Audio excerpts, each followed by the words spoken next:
Jeder, der mich kennt, weiß, ich bin ein kleiner, geiziger Schweizer. Als ich nach Thailand die Hostelpreise für Singapur angeschaut habe, war mein Kinn hier unten.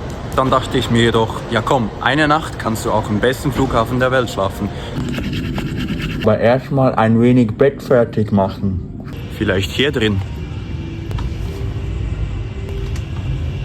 Schon besetzt leider. Ich bin jetzt in irgendeine Lounge gelaufen. Wir müssen ein bisschen leise sein. Ich hoffe, mich weckt niemand während der Nacht.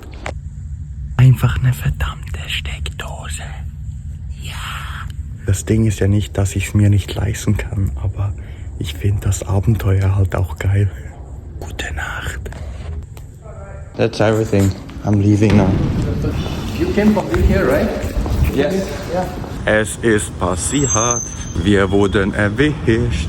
Ich habe langsam auch echt keinen Bock mehr. Ich trage auch die ganze Zeit meinen Rucksack mit 20 Kilo mit. Klein T3, das war natürlich offen. Hier eine weiche Matratze.